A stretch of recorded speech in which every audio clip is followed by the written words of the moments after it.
मेरा नाम अभय है और मैं 29 साल का हूँ। मैं मुंबई में रहता था और मेरा एक बहुत बड़ा टेक्सटाइल बिजनेस था। मैं कई शहरों में कपड़ा इंपोर्ट करता था।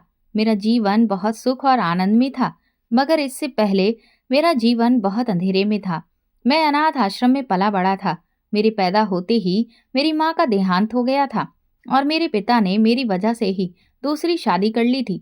लेकिन मेरी सौतेली माँ ने मुझे सिर्फ 6 साल की उम्र में अनाथ आश्रम भेज दिया।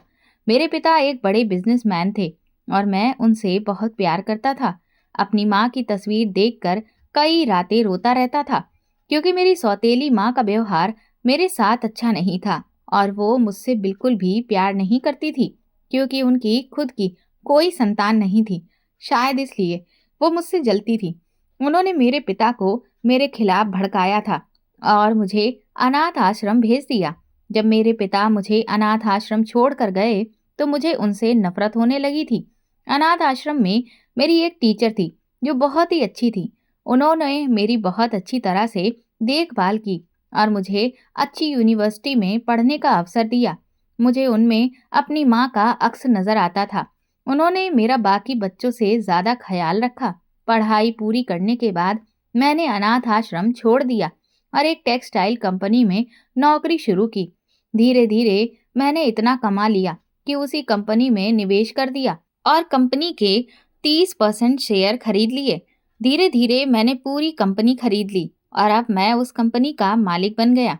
मेरा काम बहुत अच्छा चल रहा था और अब मैंने अपनी कंपनी को अलग अलग देशों में खोलने का निर्णय लिया था और मेरी फैक्ट्री के कपड़े बाहर इंपोर्ट एक्सपोर्ट हो रहे थे। मेरा संपर्क अब भी अनाथ आश्रम की आंटी से था। उन्होंने मुझसे शादी करने के लिए जोर दिया, क्योंकि अब मैं काफी सेटल हो गया था। उन्होंने ही मेरे लिए एक लड़की पसंद की जो मुझसे 5 साल छोटी थी। उसका नाम अदिति था। वो बहुत ही खूबसूरत थी। पहली ही नजर में मुझे उससे प्यार हो गया था। हमारी शादी तय होने से पहले मैंने सिर्फ उसे रिश्ता तय करने के समय ही देखा था। शादी से पहले हमारी कोई बातचीत नहीं होती थी। हमारी शादी हो गई और अदिति मुझे एक बहुत अच्छी लड़की लगी। वो मेरा हर चीज का ख्याल रखती थी, जबकि घर में बहुत सारे नौकर थे। मगर फिर भी अदिति एक अच्छी पत्नी की तरह मेरा हर छोटा बड़ा काम करती थी। मुझे उससे प्यार होने लगा था। मैं अक्सर अपने काम की वजह से शहर से बाहर रहता था, लेकिन वो मुझसे बहस नहीं करती थी। अदिति क्योंकि बड़े घराने से नहीं थी, इसलिए उसने पढ़ाई बीच में ही छोड़ दी थी। घर की दिक्कतों के कारण मैंने उससे यूनिवर्सिटी में एडमिशन लेकर अपनी पढ़ाई पूरी करने का सुझाव दिया।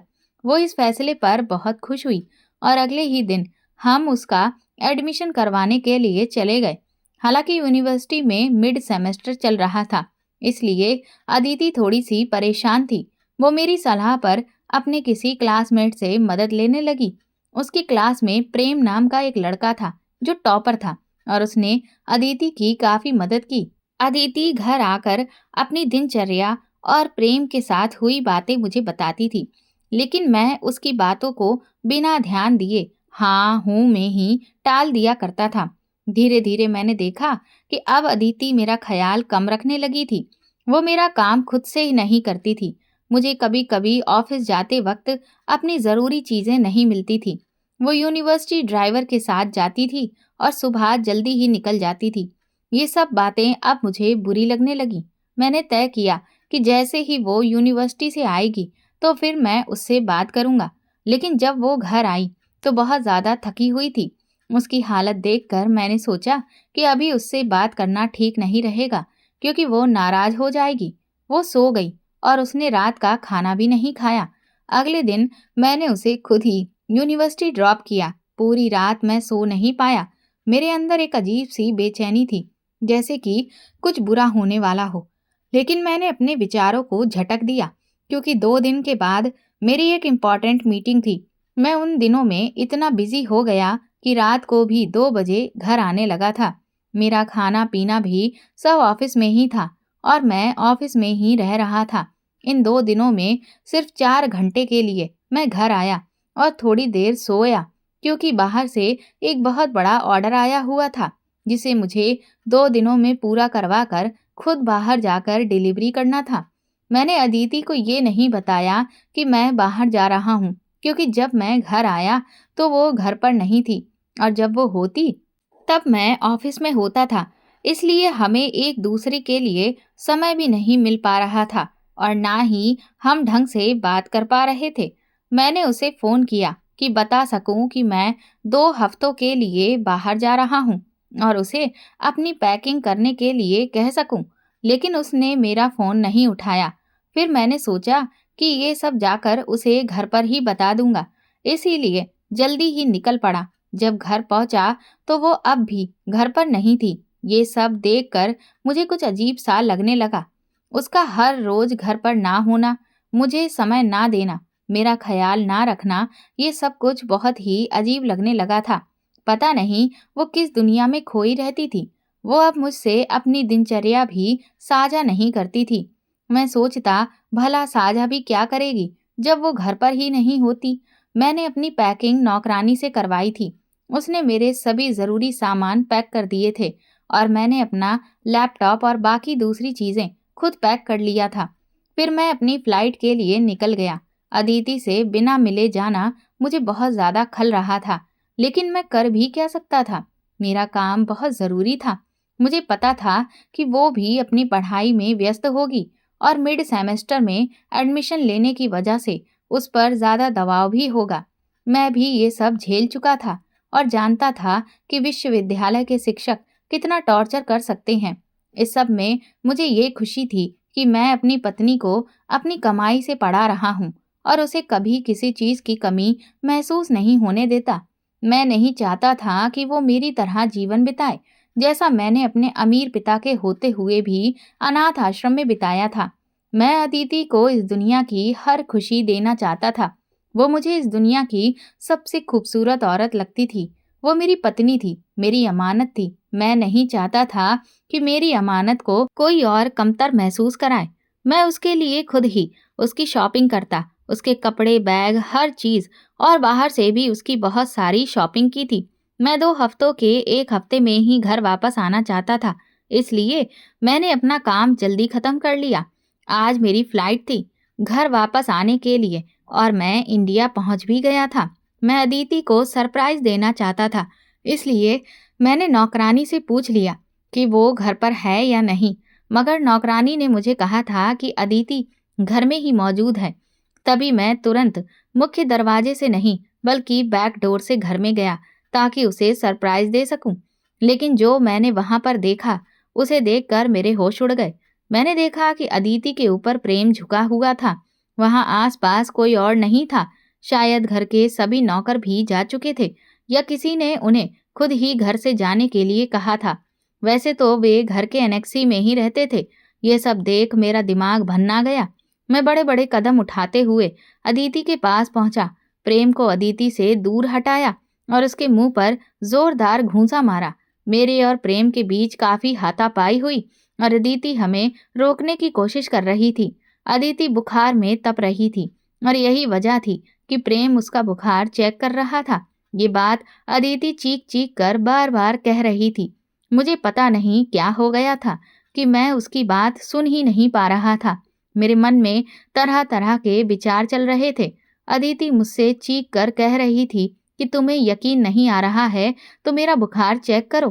प्रेम मेरे ऊपर सिर्फ इसीलिए झुका हुआ था क्योंकि वो मेरा बुखार चेक कर रहा था, मगर मेरा गुस्से से बुरा हाल हो रहा था। मेरी चीखने पर घर के नौकर भी जमा हो चुके थे। मैंने नौकरों पर चीखते हुए उनसे कहा था कि तुम लोग क्या कर रहे थे। मेरे गुस्सा होने पर घर के सारे नौकर सर झुकाए खड़े थे। मेरा दिमाग सुन्न हो गया था। मुझे कुछ समझ में नहीं आ रहा था कि उन्होंने मेरे साथ क्या किया। मैं जो इतना बिजी रहता था, शाम को देर से घर आता था, मेरी पीठ पीछे न जाने अदिति और क्या क्या करती थी। यही सारी सोचें मेरे दिमाग में आती थीं। मैं चाहकर भी अपने मन को शांत नहीं कर पा रहा था। मैंने अदिति और प्रेम दोनों को घूरते हुए कहा था, तुम लोगों ने जानबूझकर मेरे साथ ऐसा किया। तुम लोगों ने मुझे धोखा क्यों दिया? अदिति, मैंने केवल तुम पर भरोसा किया था। तुम मेरी पत्नी थी, तुम पर जान छिड़कता था मैं। इस बार भी मैं तुम्हारे लिए सोच कर ही जल्दी घर आया था। ताकि तुम्हें सरप्राइज दूं, लेकिन तुमने मुझे ही सरप्राइज दे दिया। तुमने मुझे धोखा क्यों दिया? अदिति, मेरी आंखों से बार बार आंसू गिर रहे थे। मुझे समझ नहीं आ रहा था कि मैं किस पर भरोसा करूं। मेरे जीवन में मेरे पिता तक ने मुझे छोड़ दिया था। अनाथ आश्रम में एक आंटी ही थी जिन्होंने मुझे संभाला था। फिर मुझे अदिति को अपना साथी बनाने का अवसर मिला था, और अदिति ने मेरे साथ क्या किया था? मुझे धोखा दिया था। मैंने गुस्से में अदिति को जोरदार थप्पड़ मारा था। वो मुंह के बल जमीन पर गिर गई थी। उसके होठों से खून बहने लगा। अदिति अपनी सफाई में बहुत कुछ कहना चाहती थी, मगर मैं सुनने के लिए तैयार नहीं था। तभी प्रेम जमीन पर गिरी हुई अदिति को उठाने के लिए आगे बढ़ा। तब मैंने उसे भी जोरदार थप्पड़ मारा और उसे घर से बाहर निकाल दिया। फिर मैंने अदिति को जबरदस्ती घसीटते हुए बेडरूम में ले गया। उस रात मैंने उस पर बहुत अत्याचार किए और वो सिसकती रही। अदिति रात भर घुटनों में सिर छुपाकर रोती रही। उस रात उसे तेज बुखार भी था, लेकिन मैंने उसे नहीं बख्शा था। मेरे दिमाग में एक जुनून सा सवार था जो मैंने अपनी आंखों से देखा था। उसे मैं कैसे झुठला सकता था? मैं उस रात चैन से सो गया और अदिति जमीन पर बैठकर पूरी रात रोती सिसकती रही। मैंने उसकी ओर एक बार भी नहीं देखा। सुबह होते ही मैंने तय कर लिया था कि उसे उसके घर वापस भेज दूंगा। मुझे नहीं लगता था कि अब हमारा एक साथ रहना संभव है। सुबह होते ही मैंने उसे घर से बाहर निकालते हुए ड्राइवर से कहा था कि उसे उसके घर छोड़ आए और उसके पिता को ये संदेश दे दे कि अब वो यहाँ नहीं आएगी और तलाक के कागज मैं उसके घर भिजवा दूंगा। तलाक की बात सुनते ही अदिति मेरी तरफ मुड़ी और मुझे देखकर बहुत रोने लगी। वो मेरे पैरों में गिर गई और गिड़गिड़ाने लगी और मुझसे कहने लगी, प्लीज मुझे तलाक मत दो, मेरे पापा मर जाएंगे ये सब सुनकर। प्लीज ऐसा मत करो। मेरे पापा के अलावा इस दुनिया में कोई नहीं है। प्लीज अभय, मुझे माफ कर दो। मैं इसके बाद यूनिवर्सिटी भी नहीं जाऊंगी। तुम जैसा कहोगे वैसा करूंगी, लेकिन प्लीज मुझ पर ये जुल्म मत करो। कल जो कुछ भी तुमने देखा वो सब तुम्हारी आंखों का धोखा है। प्रेम बस मेरा बुखार देख रहा था। कल मुझ में खड़े होने की हिम्मत नहीं थी। यूनिवर्सिटी से आते ही मैं सोफे पर गिर गई थी। मुझे चक्कर आ रहे थे। इसके अलावा और कुछ भी नहीं हुआ कल। मेरी पत्नी अदिति मुझे रोते हुए सफाई पेश कर रही थी, मगर मेरा दिमाग बहुत खराब था और मैं कल की सारी हालत में उलझा हुआ था। तभी मैं कुछ भी सोचने को तैयार नहीं था। मैंने गुस्से में अदिति से कहा, तुमने मुझे पागल समझ रखा है? ऐसे कौन बुखार चेक करता है? मैं एक बिजनेसमैन हूँ, लोगों को मैनिपुलेट करता हूँ और तुम मुझे घुमा रही हो। निकल जाओ यहाँ से और मुझे अपनी शक्ल भी मत दिखाना। ये कहते ही मैंने उसे अपने से पीछे धकेल दिया। अदिति रोती हुई घर से निकल चुकी थी, मगर उसके जाने के बाद मुझे अपना घर खाली खाली लगने लगा था। हालांकि हमारी काफी समय से बात नहीं हो रही थी, लेकिन इन 5-6 महीनों में उसने मुझे अपनी आदत डाल दी थी। भले ही मैं अपने काम में व्यस्त रहता था, लेकिन दिमाग में उसके ख्याल आते रहते थे। वो इतनी खूबसूरत थी कि मेरे दिमाग से जाती ही नहीं थी। वो मेरी पत्नी थी। मैं उसे एक सफल स्त्री के रूप में देखना चाहता था, मगर अदिति ने जो कुछ भी मेरे साथ किया था, उसके बाद मैं अब उसकी शक्ल भी नहीं देखना चाहता था। आज मैंने उसे अपनी जिंदगी से निकाल दिया। कमरे में आकर मैंने आंटी को कॉल की। मैं उनका सहारा चाहता था, उनके कंधे पर सिर रखकर रोना चाहता था। पता नहीं क्यों मेरे दिल पर बहुत बोझ था कि उसने मेरे साथ इतना बड़ा धोखा कैसे कर दिया। आज मुझे अपनी किस्मत पर बहुत दुख हो रहा था। मेरे कॉल करते ही आंटी ने कॉल उठा ली। उनकी आवाज़ सुनते ही पता नहीं क्यों मुझे बहुत रोना आया, लेकिन मैंने अपने ऊपर काबू पाया और उनसे कहा कि मैं ड्राइवर भेज रहा हूँ, आप उसके साथ घर आ जाएं। ड्राइवर उन्हें ले आया। मैं उनके कंधे पर सिर रखकर बहुत रोया और वो मुझे समझाने लगी। आंटी ने मुझसे ये भी कहा कि शायद जो कुछ भी मैंने देखा है वो मेरी आंखों का धोखा हो, मगर मैं आंटी की बात नहीं सुनना चाहता था, या फिर मुझे ऐसा लग रहा था जैसे अदिति उनकी पसंद की हुई लड़की थी, इसीलिए वो उसकी तरफदारी कर रही थी। एक बार मेरे मन में ये ख्याल आया, क्या पता आंटी जो कुछ भी कह रही हैं वो सही हो, लेकिन फिर मैंने अपनी इस ख्याल को झटक दिया, क्योंकि मैंने अपनी आंखों से सब कुछ देखा था। मैं उनकी बातों को अनसुना करके कमरे से बाहर निकल गया और दूसरे कमरे में जाकर खुद को लॉक कर लिया। इसके बाद मैंने अपना सारा समय ऑफिस में बिताना शुरू कर दिया। 3-3, 4-4 दिन तक घर नहीं आता था। मुझे अपने घर से ही घुटन महसूस होने लगी थी। इसी तरह से 1.5 महीना गुजर गया। फिर मैंने फैसला कर लिया कि अब अदिति को तलाक दे दूंगा और फिर मैंने उसके घर तलाक के कागज भिजवा दिए। उस रात मुझे अपने दिल में बहुत टीस महसूस हुई, लेकिन मैंने खुद पर काबू कर लिया और मैंने आखिर तलाक के पेपर्स पर साइन कर दिए थे और उन्हें ड्राइवर के हाथों अदिति के घर भिजवा दिया। फिर मेरी जिंदगी वैसे ही नॉर्मल हो गई। मैं बिल्कुल पहले जैसा अभय बन गया था। ऑफिस से घर और घर से ऑफिस, फिर बाहर की मीटिंग्स और बस अपने बिजनेस पर ही फोकस करने लगा। ऐसे ही 6 साल गुजर गए थे और मैंने अपना बिजनेस काफी बढ़ा लिया। अब टेक्सटाइल इंडस्ट्रीज में मेरे नाम का सिक्का चलता था। मैंने अपनी कई फैक्ट्रियां अलग अलग देशों में भी खोली थीं। मेरे बिजनेस में पहले से ही बहुत से विरोधी थे और अब जब मैं एक बड़ा बिजनेसमैन बन गया था तो वो और भी ज्यादा बढ़ गए। आज मेरी एक मीटिंग थी जिसमें मेरा जाना बहुत जरूरी था, नहीं तो मेरी कंपनी को बड़ा नुकसान हो सकता था। मैं जल्दी से मीटिंग में पहुंचा। जैसे ही मैंने मीटिंग रूम में एक शख्स को देखा, मेरा दिमाग सुन्न हो गया। ये कैसे हो सकता है? प्रेम यहाँ पर क्या कर रहा था? मैं तुरंत उसकी ओर गया और उसे थप्पड़ मारने ही वाला था कि उसके पिता ने मेरा हाथ पकड़ लिया। उसके पिता मेरे बिजनेस पार्टनर थे और मेरी विदेशी कंपनी में उनके 40% शेयर थे।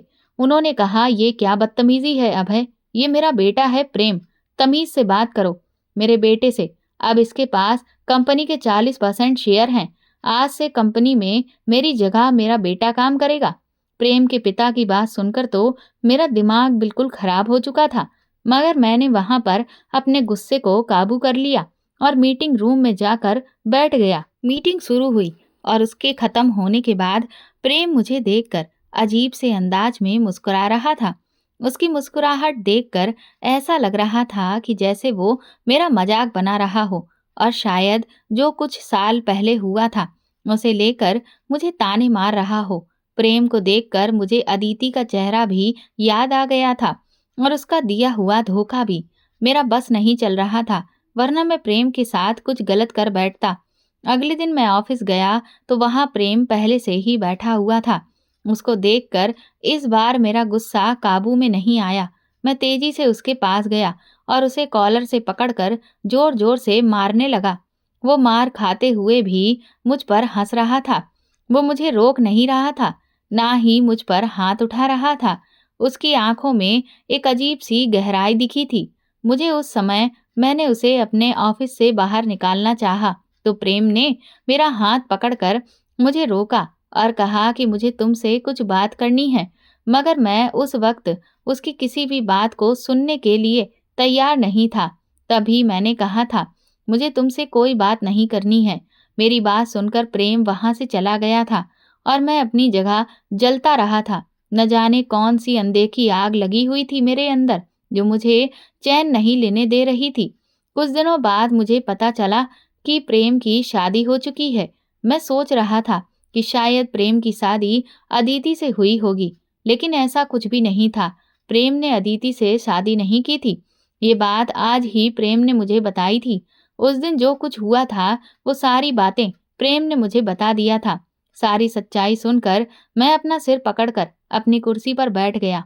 मुझे कुछ भी समझ ही नहीं आ रहा था। मैं क्या करूं? मैंने अपने हाथों ही अपनी जिंदगी बर्बाद कर दी थी।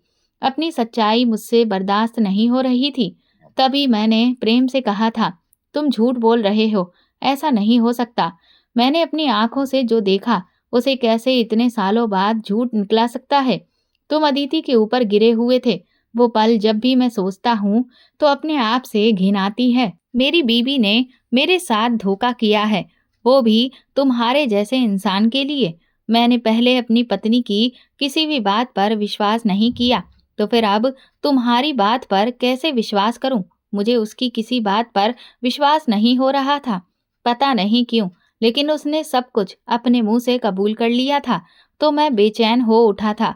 उसने बताया कि ये सब उसने और मेरी सौतेली माँ ने मिलकर किया था।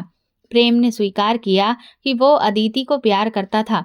उसने जब पहली बार अदिति को यूनिवर्सिटी में देखा था, तब से ही वो उसे पसंद करने लगा था। लेकिन जब उसे ये पता चला कि वो शादीशुदा है, तो उसका दिल टूट गया था। वो किसी भी तरह से हमारी शादी तुड़वाना चाहता था। प्रेम खुद एक बहुत अच्छे घराने से ताल्लुक रखता था। उसके पिता बहुत अमीर थे। उसने इसी बात को ध्यान में रखते हुए अपने पिता को मेरी कंपनी में निवेश करने को कहा था। उसने हमारे बारे में सारी जानकारी इकट्ठा कर ली थी। उसे मेरी पूरी कहानी पता थी। अनाथालय से लेकर तो अदिति से शादी तक उसे सब कुछ पता था। उसने अदिति के बारे में भी सब पता करवा दिया था। उसके पिता क्या करते हैं, उसका बैकग्राउंड कैसा है, सब कुछ उसका प्लान यही था कि वो किसी भी तरह मेरी और अदिति की शादी तुड़वाए। और इसी वजह से उसने अपने पिता को मेरी कंपनी में निवेश करने के लिए राजी कर लिया। चाहे 40% ही सही, लेकिन निवेश किया था। धीरे धीरे उसका इरादा मेरी पूरी कंपनी खरीदने का था, लेकिन मैंने ऐसा होने नहीं दिया। वो ये सब मुझे बताता जा रहा था और मुझे उस रात की याद आ रही थी जब मैंने अदिति को मारा था और उस पर अत्याचार किए थे। प्रेम ने यह भी बताया कि मेरी सौतेली माँ ने इस सब में उसका साथ दिया था। अब वो मुझसे क्या चाहती थी, ये मुझे समझ में नहीं आ रहा था। ये सब सुनकर मैं अपने आप में खो गया था। अब मैं अदिति से माफ़ी मांगना चाहता था, लेकिन मैंने उसे तलाक दे दिया था।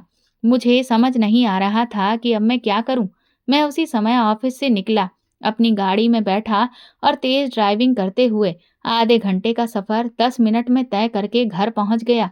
घर जाकर मैंने अपने कमरे में खुद को बंद कर लिया था। उस दिन के बाद मैंने कभी भी आंटी को कॉल नहीं की थी। 6 साल हो गए थे और मेरी उनसे कोई बात नहीं हुई थी। उन्होंने मुझे सही समझाया था। उस दिन मैंने अदिति के साथ जो कुछ भी किया था, उस पर मुझे बहुत पछतावा हो रहा था। मैंने अपना फ़ोन निकाला और आंटी को कॉल की। आज जब कॉल की तो उनकी बेटी ने कॉल उठाई। उसने बताया कि आंटी की 4 साल पहले ही मौत हो चुकी है। मेरी ज़िंदगी में बहुत कुछ बदल गया था। अब मेरे पास कोई भी नहीं था जिसकी गोद में सिर रख कर मैं रो सकूं। आंटी ही एक ऐसी महिला थी जिनमें मुझे मेरी माँ का अक्स नज़र आता था। वो भी मुझसे दूर चली गई। क्या मैं इतना बदनसीब इंसान था कि उनकी आखिरी बार शक्ल भी नहीं देख सका? मुझे उस दिन का अपने बर्ताव याद आया और मेरी आंखों से आंसू खुद ही बहते चले गए। उस रात मैं रोते रोते सो गया। सुबह उठकर मैंने अपने आप से वादा किया कि मैं अब अदिति को ढूंढूंगा और उससे माफ़ी भी मांगूंगा। मैं आज भी उससे बहुत प्यार करता था। इन 6 सालों में एक भी दिन ऐसा नहीं गुजरा था जब मैंने उसे याद ना किया हो। उसकी हंसी, उसकी बातें, उसकी आंखें, इन सब से मैं अब भी जुड़ा हुआ था। भले ही वो मेरे साथ सिर्फ चंद महीने रही थी, लेकिन वो मुझे बहुत अच्छी लगने लगी थी। शायद इसी वजह से मुझे उसे किसी और के साथ देखकर इतना दुख हुआ था और ये सोचकर मेरे दिल को ठेस पहुंची थी कि मेरी पत्नी ने मुझे धोखा दिया है। जब ऐसा कुछ नहीं था, वो तो बस प्रेम और मेरी सौतेली माँ की साजिश का शिकार हुई थी। मैं चाहकर भी अपनी इस गलती पर खुद को माफ नहीं कर पा रहा था। दूसरी सुबह उठते ही मैं बिना नाश्ता किए घर से निकल गया और अपनी सेक्रेटरी से कह दिया कि वो आज की सारी मीटिंग संभाल ले। मैं सबसे पहले अदिति के घर गया, लेकिन वहाँ कोई नहीं था। आसपास के लोगों से पूछने के बाद पता चला कि वो 4 साल पहले ही यहाँ से चली गई थी और उसके पिता की भी मौत हो चुकी थी। उसने अपना घर भी बेच दिया था। उसके यहाँ से जाने का कारण पड़ोसियों का बुरा व्यवहार था। उसके पड़ोसियों ने मेरे साथ भी बहुत बदतमीजी से बात की थी। उनका ये व्यवहार मुझे बिल्कुल भी अच्छा नहीं लगा था। मुझे अदिति के पिता के मरने का बहुत दुख हुआ था।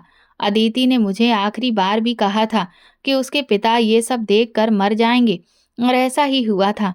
मुझे उस पर तरस आ रहा था क्योंकि वो ये सब डिजर्व नहीं करती थी और ना ही मेरे जैसे घटिया इंसान को डिजर्व करती थी।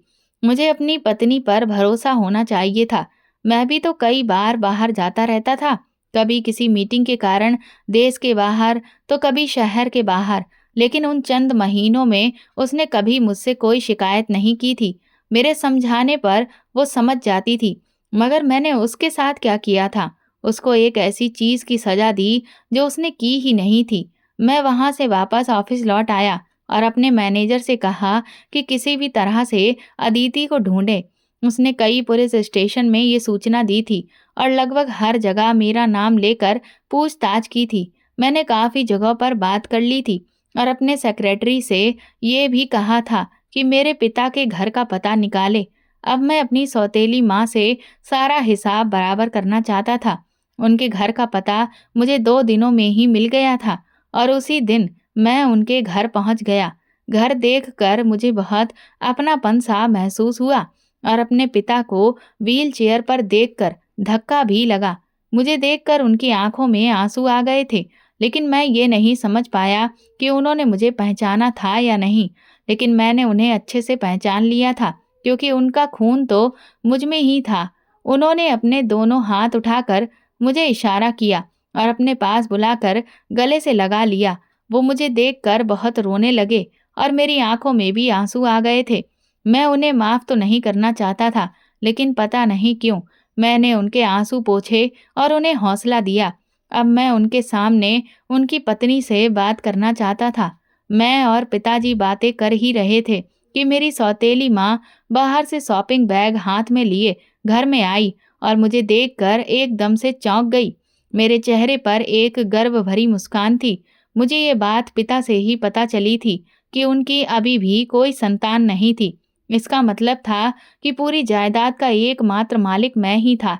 वो मेरे पास आई और गुस्से में बोली, तुम यहाँ क्या कर रहे हो? तुम्हारा यहाँ क्या काम है? यहाँ से निकल जाओ। मैंने भी शांति से कहा, ये सब मेरा है। जहाँ आप रह रही हैं, उस जगह का अकेला वारिस हूँ मैं।